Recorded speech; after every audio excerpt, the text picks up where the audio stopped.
Assalamualaikum warahmatullahi wabarakatuh. Halo teman-teman semua, perkenalkan kami dari kelompok 3. Di sini kami yaitu akan mempresentasikan mengenai GFAS atau Graphite Furnace Atomic Absorption Spectrometry. Nah, jadi di sini tuh kami itu akan menjelaskan tentang alat-alat dan komponen-komponen pada GFAS. Nah, selain itu kami juga akan menjelaskan mengenai jurnal-jurnal yang telah kami analisis, mulai dari metodenya, ketidakpastiannya, atau hipotesis-hipotesis yang kami beri yang ada pada jurnal tersebut. Nah, teman-teman, di sini saya izin memperkenalkan anggota-anggota kelompok kami. Oke, jadi dari anggota-anggota kelompok kami di sini ada saya sendiri. Mungkin kita bisa perkenalan diri sendiri dulu ya. Perkenalkan, saya Delia Pratiwi. Saya Ahmad Farel Inderi. Saya Rezika Ramaraifa Putri. Saya Laila Tusufa. Saya Nafisa Putri Nurani. Saya Siti Nurmana Sheila. Oke, jadi itu adalah anggota-anggota dari kelompok kami. Nah, langsung saja kita ke slide selanjutnya yang akan dijelaskan oleh teman kami. Baik, di sini saya akan menjelaskan tentang Graphite Furnace AAS. Jadi, Graphite Furnace AAS itu jenis spektrofotometri yang menggunakan furnace berlapis grafit untuk menguapkan sampel. Prinsipnya adalah atom bebas yang akan menyerap cahaya daripada frekuensi atau panjang gelombang yang khas dari unsur. Dalam batas tertentu, jumlah cahaya yang diserap dapat dikorelasikan secara linier dengan konsentrasi analit yang ada. Atom bebas dari sebagian besar unsur dapat dihasilkan dari sampel dengan penerapan yang suhu tinggi. Jadi, Graphite Furnace AAS itu adalah jenis spektrofotometri yang menggunakan furnace yang berlapisnya grafit. Itu berbeda dengan spektrofotometri UV vis dan spektrofotometri AAS yang lainnya. Lalu selanjutnya ada komponen alat. Komponen alat dari Graphite Furnace AAS itu ada eh, cara kerjanya yang dapat kita ketahui. Yang pertama di situ ada injection yang gunanya untuk sampel cair yang dimasukkan ke dalam tabung grafit menggunakan micropipette atau autosampler. Lalu ada drying atau pengeringan tabung grafit yang dipanaskan perlahan sekitar 100 sampai 150 derajat Celcius. Itu gunanya untuk menghilangkan pelarutnya.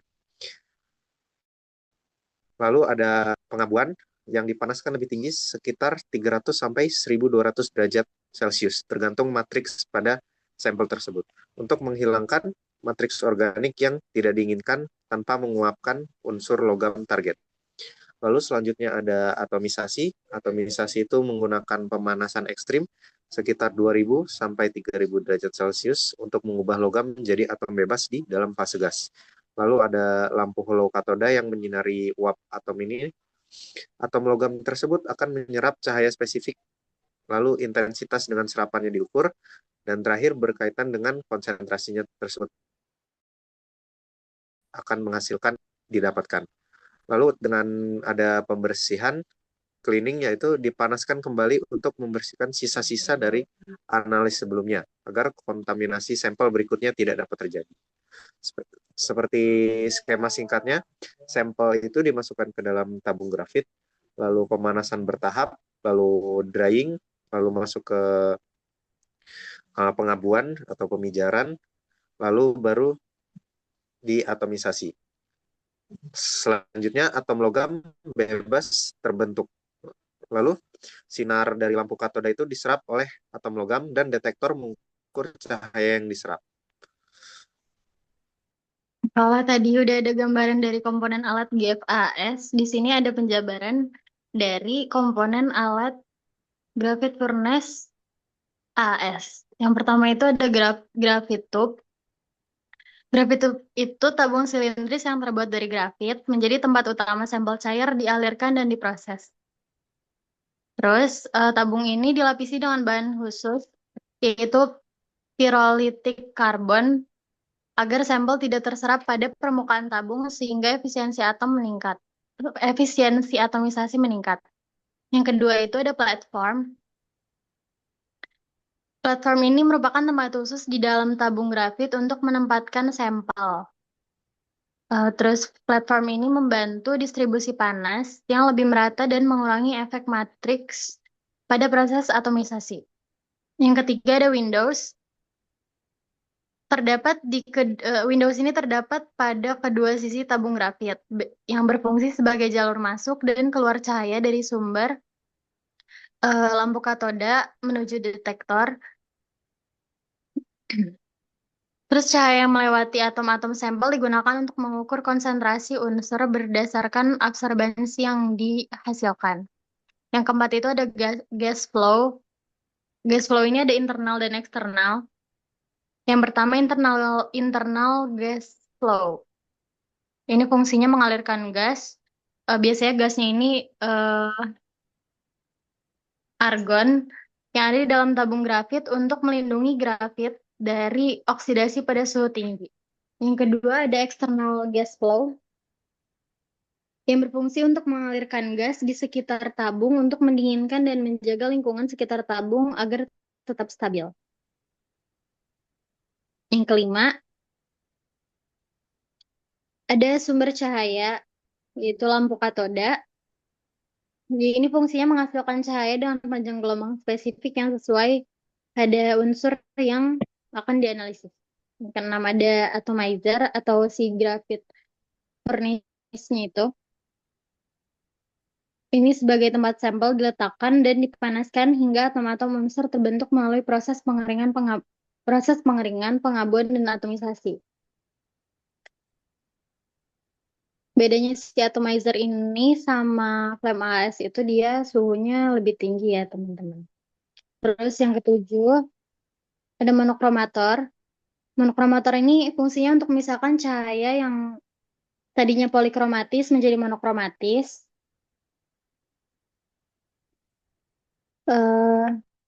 Yang panjang gelombangnya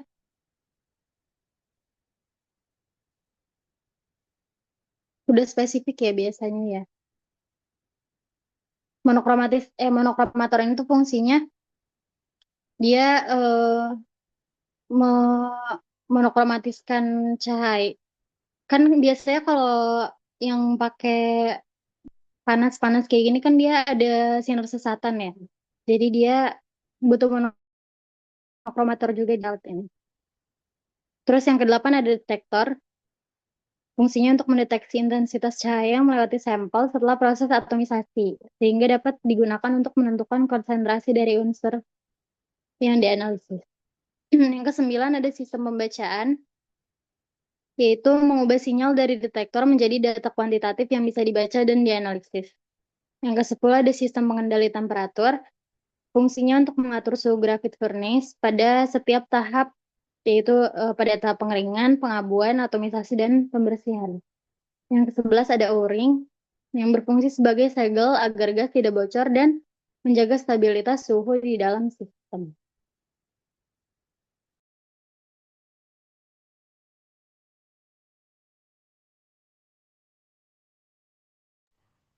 Baik, untuk selanjutnya ada tahapan proses. Tahapan proses dari alat GFAAS itu yang pertama,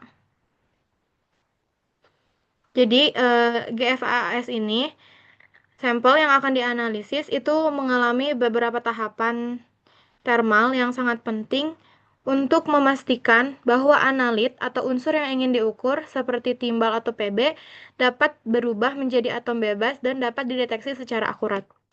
Yang pertama itu ada drying atau pengeringan pada suhu 50 sampai 150 derajat yang waktu durasinya itu adalah kurang lebih 60 detik. Tujuannya untuk tahapan ini bertujuan untuk menghilangkan pelarut, biasanya air atau pelarut organik dari sampel tanpa menguapkan analitnya. Terus, jika pelarut tidak dihilangkan lebih dahulu, maka ketika sampel dipanaskan ke suhu yang lebih tinggi, dalam tahap pengabuan bisa terjadi letupan atau percikan yang dapat menyebabkan hilangnya sebagian sampel atau kerusakan pada tabung grafit. Maka proses ini harus berlangsung perlahan dan terkontrol. Yang kedua itu adalah etching atau pengabuan. Suhunya pada 150 derajat sampai 60 derajat di waktu 60 detik. Tujuannya untuk menghancurkan atau menghilangkan matriks organik dengan oksidasi tanpa menguapkan analitnya. Senyawa organik dalam sampel, misalnya protein darah, itu bisa menghasilkan gangguan saat atomisasi. Pada suhu ini, senyawa tersebut akan teroksidasi menjadi gas tanpa menguapkan unsur logam seperti timbal. Tahap ini juga dilakukan secara perlahan untuk mencegah kerusakan grafit furnace akibat reaksi eksoterm atau ledakan kecil dari senyawa organik. Yang ketiga itu ada atomization. Atomization atau atomisasi itu pada suhu 2000 sampai 3000 derajat yang berdurasi 5 detik. Tujuannya itu mengubah analit menjadi atom bebas untuk proses absorpsi cahaya. Untuk penjelasannya, ini adalah tahap dari inti dari GFAAS.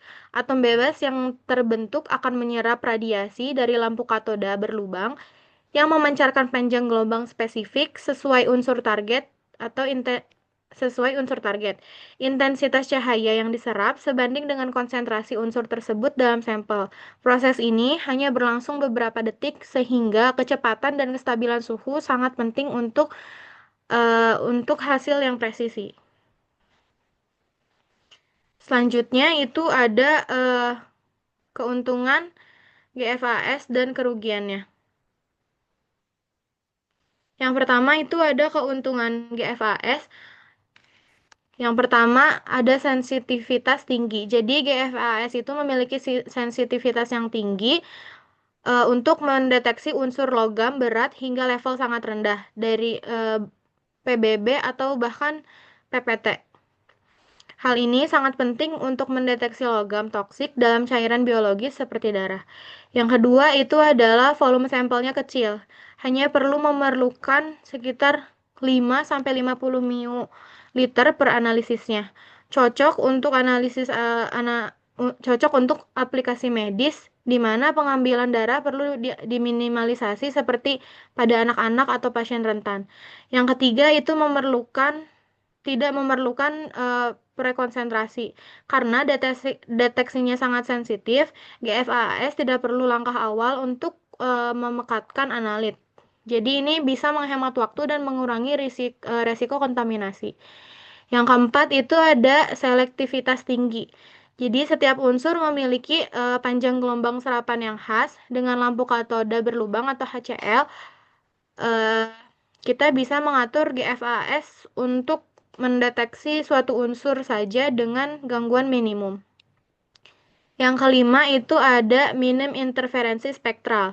Teknik ini lebih minim interferensi dibandingkan dengan metode spektrofotometri lainnya karena hanya memfokuskan pada panjang gelombang spesifik untuk suatu unsur. Yang keenam ada akurasi dan presisi baik. GFAS memberikan hasil yang konsisten antar replikasi, menjadikannya sangat andal untuk analisis laboratorium. Yang ketujuh itu adalah proses analisis cepat. Meskipun dilakukan satu persatu, setiap siklus analisis hanya memakan waktu beberapa menit saja, sehingga efisiensi untuk analisis sampel dalam jumlah sedang. Yang selanjutnya ada kerugian dari GFAS. Yang pertama itu adalah biaya dan alat operasionalnya tinggi. Jadi perangkat GFAS ini termasuk grafit furnace dan lampu katoda itu lampu katodanya itu relatif mahal. Selain itu, penggunanya membutuhkan daya listrik besar dan gas inert atau argon untuk mencegah oksidasi. Yang kedua, proses analisisnya lebih lama dibandingkan ICP OES karena analisisnya dilakukan satu unsur dan satu sampel dalam satu waktu, maka tidak secepat metode simultan seperti ICP. Yang ketiga itu rentan kontaminasi. Volume sampel kecil membuatnya sensitif terhadap kontaminasi dari wadah, pipet, bahkan udara sekitar. Yang keempat, ada keterbatasan jumlah sampel. Jadi ini nggak cocok untuk analisis throughput tinggi karena sistem harus dikalibrasi ulang secara rutin dan analisis dilakukan satu persatu. Yang kelima itu memerlukan operator terampil. Jadi tahapan thermal harus diatur dengan tepat. Kesalahan kecil bisa menyebabkan hilangnya unsur atau kerusakan alat. Yang keenam itu adalah pemeliharaan dan kalibrasinya rumit. Jadi tabung grafit harus diganti secara berkala. Kalibrasi harus dilakukan ketat untuk setiap unsur dan konsentrasinya serta perlunya perawatan berkala yang cermat.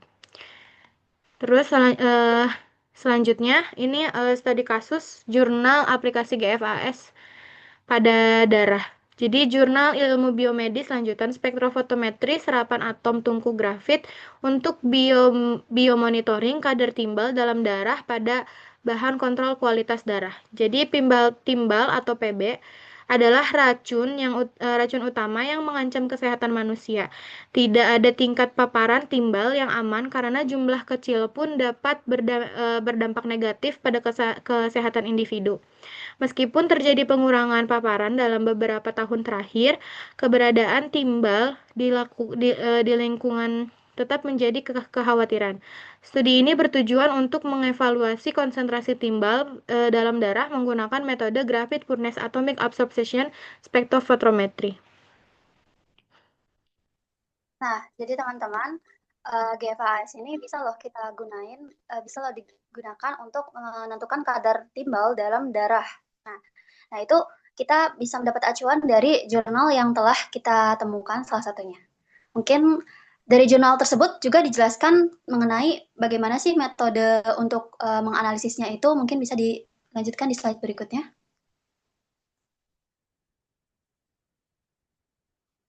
Oke, jadi dari jurnal yang telah kita analisis, jadi GFAS yang digunakan itu variannya itu Spectra AA 220 dengan koreksi latar belakangnya itu deuterium digunakan untuk analisis. Nah, spektrometer dilengkapi dengan atomizer tabung grafit, partisi varian GTA 110, dan dispenser sampel yang dapat diprogram. Nah, gas inert yang digunakan adalah argon murni berkualitas tinggi. Jadi teman-teman, kalau misalnya kita menggunakan GFAS ini, kita itu harus menggunakan gas inert atau gas yang tidak mudah bereaksi, atau seperti contohnya selain argon yang bisa kita gunakan itu kayak neon ataupun nitrogen.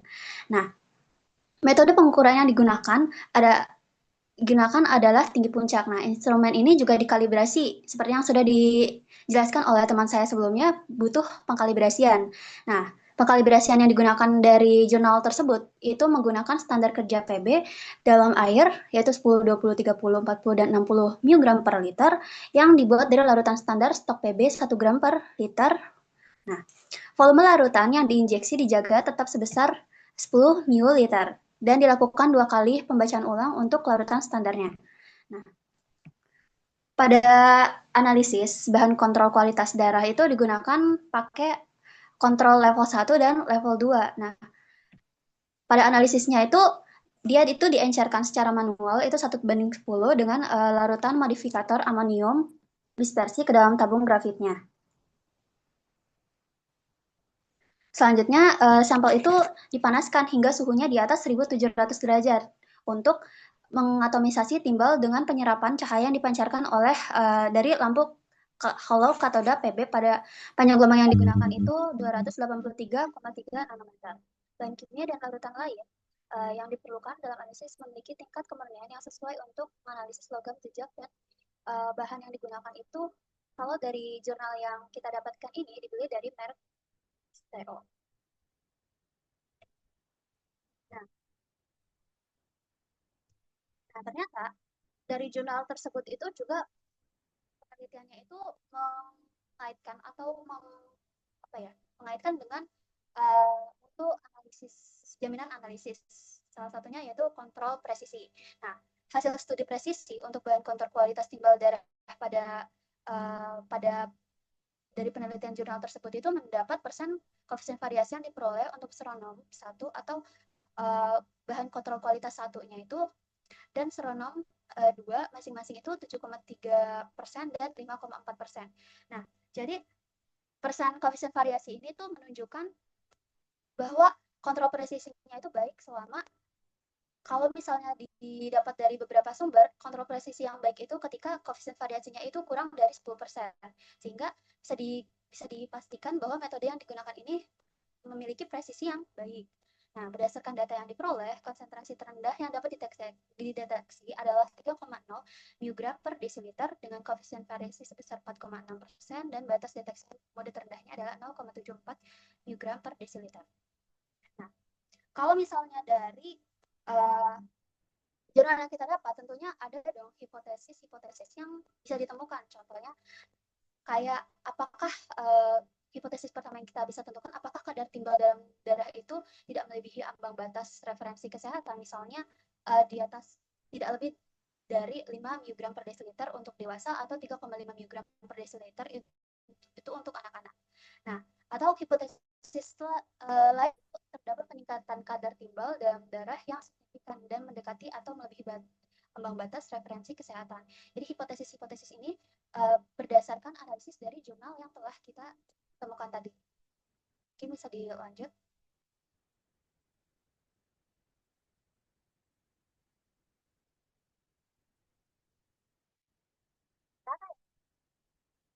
Berdasarkan hasil yang diperoleh, tingkat timbal dalam darah itu bervariasi antara 0,74 mg per desiliter dan 4,60 mg per desiliter berdasarkan 96 pengukuran. Nah, nilai rata-rata plus minus simpangan bakunya adalah 2,32 plus minus 0,60 mg per desiliter. Selain itu, nilai koefisien variasi untuk seronom 1 dan seronom 2 masing-masing 7,39% dan 4,56%. Nah, ternyata dari nilai kadar timbal dalam darah yang tadi itu bisa menjawab hipotesis yang telah diambil dari jurnal tersebut. Nah, kalau misalnya ini diambil dari contohnya sumber yang diperoleh itu dari CDC atau Center for Disease Control and Prevention. Nah, itu dari Amerika Serikat. Hingga tahun 2021, CDC menggunakan bahwa batas ambangnya itu untuk kadar timbal dalam darah itu 5 mg per desiliter sebagai nilai referensi kadar timbal dalam darah pada anak-anak. Namun sejak Oktober 2021, angka ini diperbarui menjadi 3,5 mg per desiliter untuk anak-anak. Nah, jadi kalau misalnya kita lihat dari hasil pengukuran, ternyata menjawab hipotesisnya bahwa kadar yang didapat dari jurnal tersebut, pengukurannya itu masih di bawah batas ambang dari rata-ratanya. Nah, jadi teman-teman ya, kalau misalnya dilihat dari jurnal tersebut, jadi GFAS ini bisa loh digunakan untuk menetapkan kadar timbal dalam darah dibandingkan, nah GFAS ini juga memiliki keuntungan kelebihan, atau kalau dari analisisnya itu dia itu pengukurannya itu lebih baik dibandingkan dengan metode-metode lainnya, sehingga penggunaan GFAS ini sering meningkat seiring waktunya untuk mengidentifikasinya. Jadi GFAS ini kenapa sih dipakai buat mengukur kadar darah dalam timbal? Karena dia itu lumayan sensitif dibandingkan dengan metode-metode lainnya yang sebelumnya itu telah dijelaskan oleh teman-teman saya. Jadi itu ada ketidakpastian. Nah, itu konsep ketidakpastian pengujian instrumen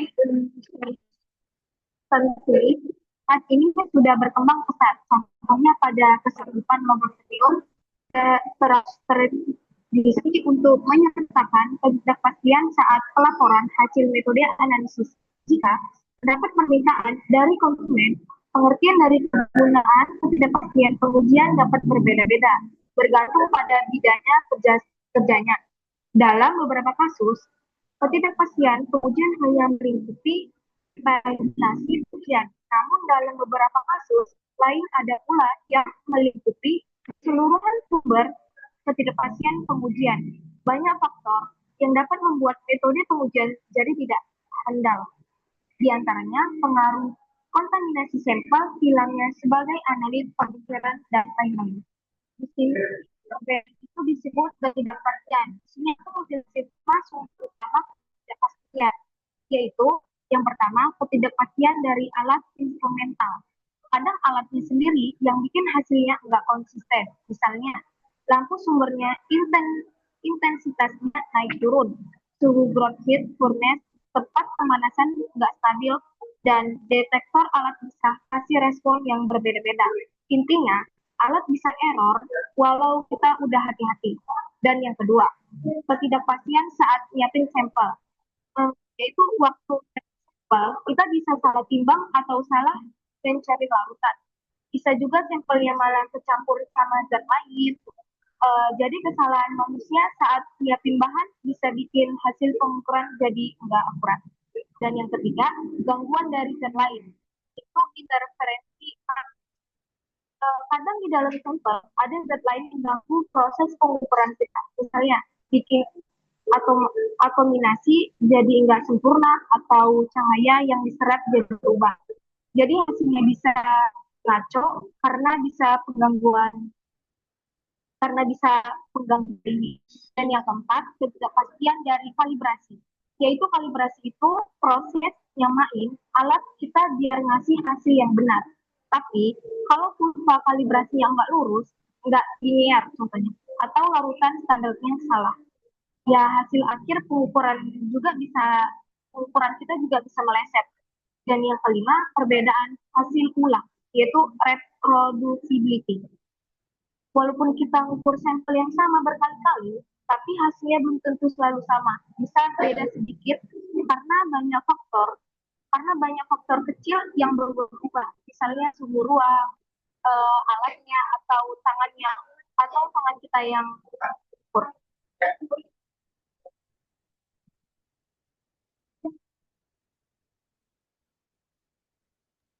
Nah, ini ada contoh estimasi ketidakpastian pada pengujian kadmium dalam produk perikanan menggunakan graphite furnace AAS. Bisa di next. Nah, jadi ini ada diagram fishbone-nya. Ini tuh diagram fishbone-nya mencakup ada standar, masa larutan, faktor pengenceran, kadar air, masa sampel, konsentrasi kadmium dalam larutan hasil destruksi, recovery, dan presisi. Next. Nah, sumber-sumber ketidakpastian yang berkontribusi pada pengujian kadmium dalam produk perikanan ini diperoleh dari masa sampel, masa larutan, standar logam, larutan induk, dan larutan standar yang udah dikalibrasi. Faktor pengenceran, kadar air, konsentrasi kadmium dalam larutan hasil destruksi, akurasi, dan presisi metode. Presisi masing-masing sumber ketidakpastian tidak diperhitungkan karena sudah termasuk dalam presisi metode keseluruhan. Nah, metode pengujian ini menggunakan metode standar adisi. Sumber ketidakpastian pengujian kadmium ini berasal dari contohnya masa sampel. Itu bisa berasal dari penimbangan sampel yang bisa dipengaruhi oleh alat timbangan dan teknik penimbangan. Lalu ada masa larutan. Kesalahan dalam penimbangan atau pengukuran volume larutan dapat menambahkan ketidakpastian itu. Lalu ada standar logam. Ketidakpastian terkait konsentrasi dan kemurnian standar yang digunakan sebagai acuan. Lalu ada faktor pengenceran. Perhitungan pengenceran bisa mengalami error atau salah buat menghitungnya. Terus ada kadar air. Kadar air ini jadi berasalnya dari ketidakakurat dalam penentuan kadar air sampel dapat mempengaruhi juga hasil akhir perhitungan kadmium. Lalu ada konsentrasi kadmium dalam larutan hasil destruksi. Jadi ketidakpastian ini dari proses destruksi sampel dan pengukuran konsentrasi kadmium dalam larutan. Lalu ada akurasi dan presisi metode. Jadi akurasi ini berhubungan dengan kebenaran hasil, sedangkan presisi ini berkaitan dengan konsistensi hasil pengulangan. Presisi ini sumber ketidakpastiannya itu dihitung secara terpisah karena sudah termasuk dalam presisi metode secara keseluruhan. Jadi kesimpulannya, ketidakpastian pengujian kadmium ini berasal dari setiap tahapan mulai dari penimbangan hingga pengukuran dan keseluruhan presisi metode yang telah mewakili presisi masing-masing sumber ketidakpastian. Ya, sekian dari ketidakpastian. Ya. Jadi gitu teman-teman, GFAS ini bisa loh kita gunakan buat menetapkan beberapa karakter dan hal-hal lain kayak misalkan ketidakpastiannya juga bisa kita teliti gitu. Jadi mungkin segitu aja dari kelompok kami. Semoga apa yang kami telah jelaskan ini dapat memberikan ilmu yang baru dan mohon maaf bila ada salah atau kurang kata. Wassalamualaikum warahmatullahi wabarakatuh. Ya, Waalaikumsalam warahmatullahi wabarakatuh.